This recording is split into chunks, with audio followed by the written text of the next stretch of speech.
تو میں نے کہا شیرانی صاحب یہ اتنا بڑا ظلم کہ جمعہ چلے آپ کے پاس تو گاڑی ہے, لوگوں کے پاس تو مطلب کوئی ٹرانسپورٹ کا بندوبست نہیں, جمعہ نہیں. وہ کہتے ہیں وہ میرا ذمہ داری نہیں ہے. بہرحال اس علاقے میں جمعہ نہیں ہو سکتا, آپ کو ان مسائل کا نہیں پتہ. اب چونکہ میں عام آدمی تھا, عالم نہیں تھا, تو میں نے پھر جنگ اخبار میں کالم لکھا اور اس کا عنوان تھا علماء اسلام سے اہم سوال, جس کا جواب مجھے آج تک نہیں ملا.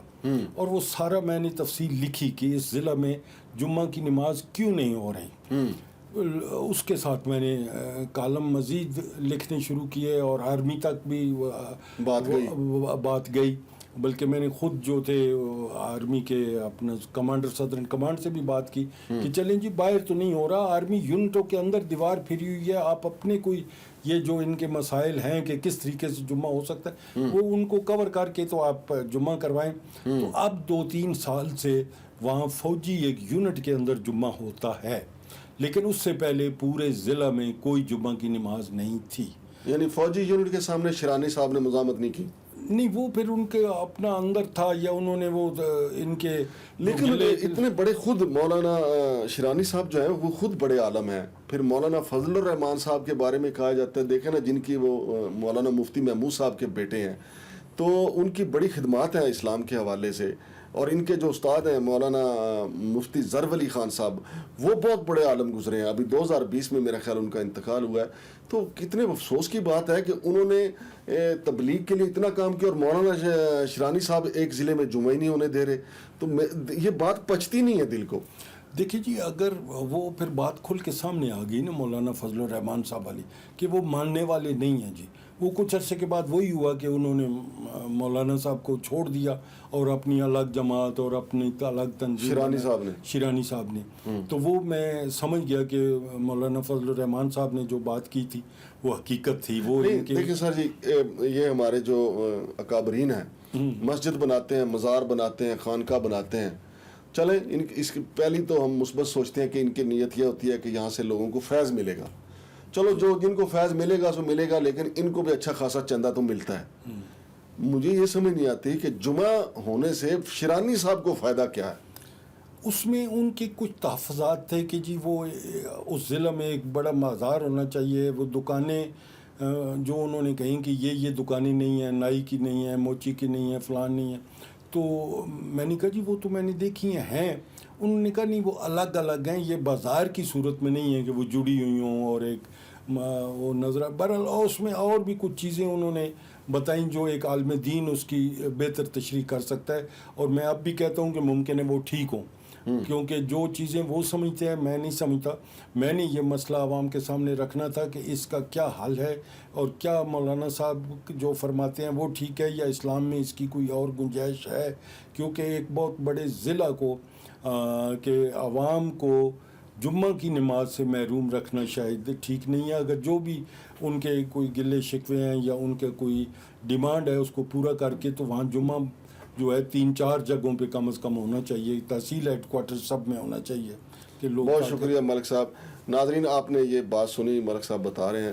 دیکھیں بر صغیر میں اولیاء کرام کی وجہ سے اسلام پھیلا, بزرگان دین نے یہاں پہ بڑی محنت کیا, اور آج جناب ملک صاحب نے ہمارے علم میں اضافہ کیا ہے کہ صحابہ کرام بلوچستان میں آئے اور پنج گور جو ہے وہ 5 قبروں کی وجہ سے مشہور ہے.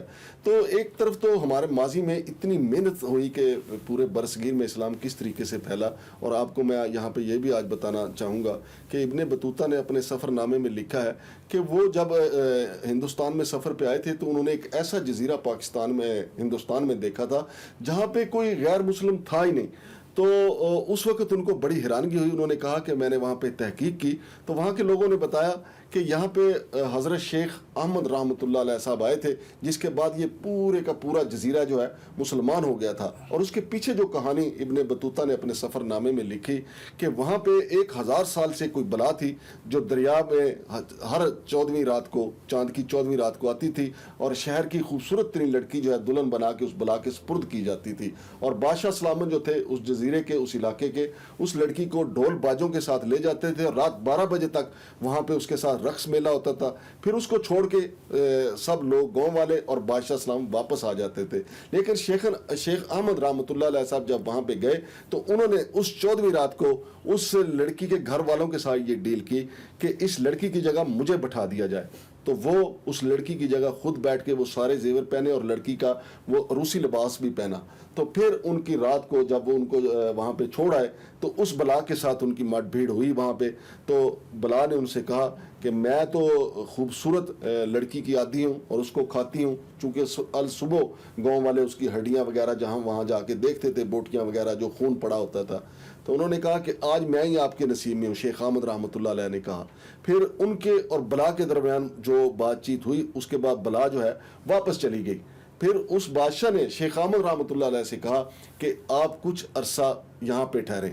تو انہوں نے فرمایا کتنا؟ انہوں نے کہا جی 1 سال ٹھہریں تاکہ یہ بلا جو ہے ہمارے سر سے ٹل جائے. تو انہوں نے 10 سال کا ایگریمنٹ کیا وہاں پہ ٹھہرنے کا، لیکن شرط یہ رکھی کہ پورے کا پورا شہر جو ہے، جزیرہ جو ہے، علاقہ جو ہے، وہ اسلام قبول کر لے.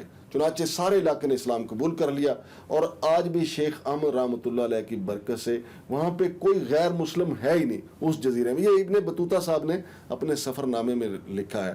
تو یہ وہ دور تھا جب یہاں پہ ہندوؤں کا توتی بولتا تھا. لیکن اب یہ ایک ایسا ملک ہے پاکستان جو اسلام کے نام پہ بنا ہے، اور اسلام کے نام پہ بننے والے اس ملک میں بلوچستان ایک ایسا علاقہ ہے اور وہاں ایک ایسا ضلع ہے جس کا ذکر میرے بھائی جناب ملک فداء الرحمان صاحب نے کیا کہ وہاں جمعہ نہیں ہوتا. اور جمعہ کیوں نہیں ہوتا؟ مولانا شیرانی صاحب نے فتویٰ دیا ہوا کہ وہاں جمعہ نہیں ہوگا. وہاں تو شیرانی صاحب کو اپنی جمع پونجی لگا کے کریا گاؤں وہاں پہ جا کے مساجد بنوانی چاہیے تھی اور اتنے جمعے کروانے چاہیے تھے کہ تاکہ اسلام اور زیادہ پھیلتا. ایک طرف تو ہمارے بزرگان دین ان حالات میں آئے اور مقابلہ کیا جب یہاں کٹڑ ہندو موجود تھے اور سخت گیر ہندو موجود تھے. لیکن اب ماحول سازگار ہے. مولانا شیرانی صاحب نے پتہ نہیں کیوں فتویٰ دیا ہے، وہ جانے، ان کا رب جانے، کیونکہ زندگی تو مختصر ہے. ملک صاحب نے بتا دیا جو آپ کے سامنے تھا، ہم نے بھی اپنا دل ہلکا کر لیا. شمشاد مانگڑ کو اور ملک فداء الرحمان صاحب کو اجازت دیجیے. اللہ حافظ.